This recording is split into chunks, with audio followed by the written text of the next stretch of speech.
Dans la joie de vous retrouver, merci pour votre fidélité. Une personne est venue me trouver en disant « J'ai une très mauvaise habitude et j'aimerais tellement en être libéré. Comment faire ?» Une autre personne me confiait qu'elle était addicte à des jeux d'argent sur Internet.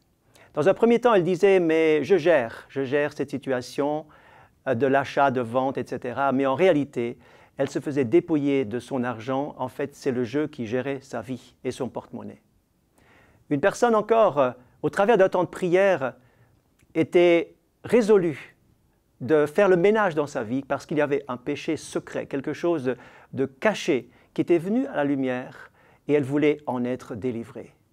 Aujourd'hui, mon thème, c'est comment être libéré de ce qui pourrit votre vie. Comment confronter ce qui pourrit votre vie. Israël était esclave en Égypte depuis des décennies. En Égypte, sous Pharaon, Israël souffrait car devait travailler en permanence sous la main de fer qu'imposait Pharaon. Avec le temps, ils avaient pris l'habitude d'être esclaves et avaient un mode de vie de survie plutôt que de vie abondante. Ils étaient habitués, ils avaient accepté leur vie d'esclaves. Or, le but de Dieu, c'était qu'ils soient un peuple libéré, un peuple complètement libre et non pas un peuple d'esclaves. Le but était perdu. Mais Dieu veillait et le temps de la délivrance approchait.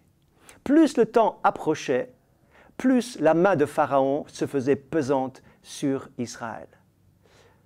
Pharaon va ajouter un génocide terrible. Tous les enfants premiers-nés, tous les enfants mâles devaient être mis à mort. Parmi eux se trouvait le libérateur Moïse. Par la main de Dieu, il a été mis à part. Vous connaissez l'histoire que vous lirez dans l'Exode. Eh bien, il a été mis sur le Nil dans une corbeille et c'est la fille de Pharaon qui va le récupérer, va l'élever dans sa maison. Et Moïse vivra en tant qu'Égyptien, élevé dans les grandeurs de cette époque.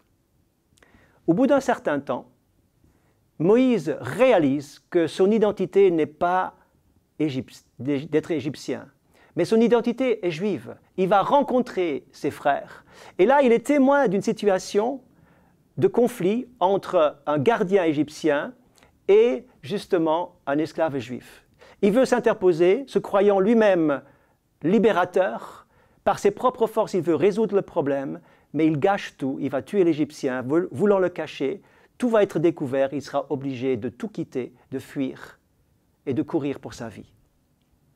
Malgré les circonstances défavorables, les circonstances terribles de toute cette histoire, Dieu veille. Car Dieu, nous dit la parole, a entendu les cris de son peuple. Il a vu sa détresse et il est descendu pour le délivrer. Malgré les échecs du libérateur sur lequel Dieu avait misé, Dieu veille toujours et il va non pas arrêter tout, mais son plan de délivrance continue.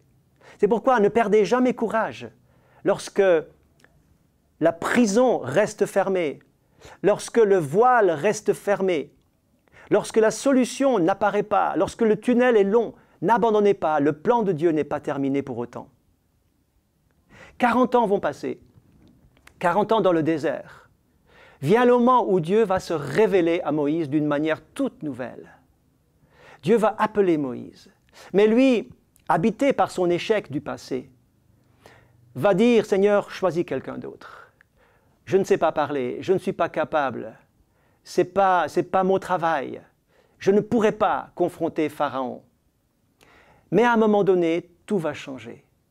Lorsqu'il sera rempli de cette foi, lorsqu'il sera rempli de cette autorité, lorsque le message de Dieu va vraiment l'impacter pleinement, va vraiment l'habiter jusqu'au fond, il sera, lui, le simple berger, âgé de 80 ans, va être envoyé par le mandat du Seigneur vers Pharaon, le grand dictateur et le grand leader de toute l'Égypte, pour lui dire cette parole « Laisse aller mon peuple afin qu'il me serve ».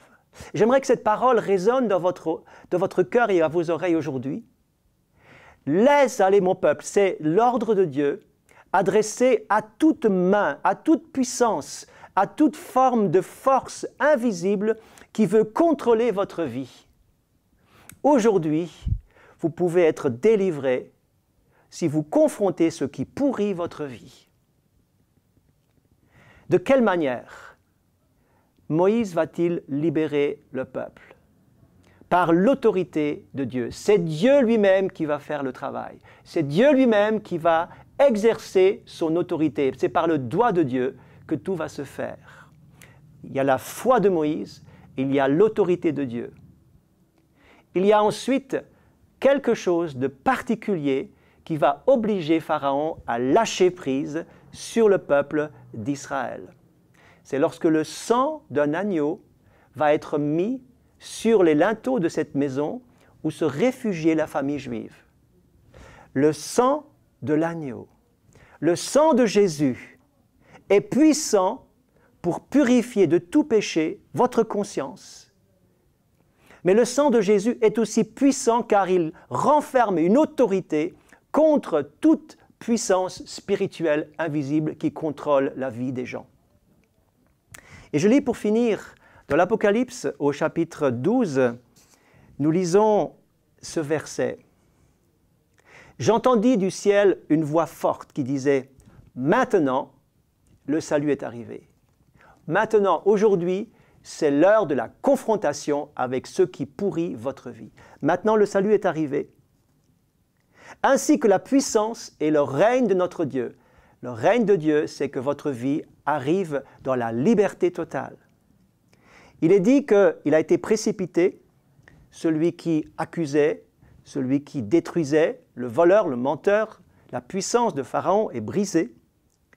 Et ils l'ont vaincu à cause du sang de l'agneau et à cause de la parole de leur témoignage, parce qu'ils n'ont pas aimé leur vie jusqu'à craindre la mort. Cela veut dire simplement le sang de Jésus est puissant aujourd'hui, l'autorité de Dieu est à l'œuvre aujourd'hui si vous y croyez, et puis vous devez y engager toute votre vie. Vous devez engager toute votre vie, être pleinement résolu que c'est l'heure de la confrontation afin de cesser que des choses continuent à pourrir votre vie. Mais Dieu vous veut libre afin de le servir, afin d'être là pour révéler sa gloire et que vous soyez un témoignage de ce que Dieu est capable aujourd'hui de délivrer le plus esclave, celui qui est lié et tenu par des puissances invisibles, quels qu'ils soient.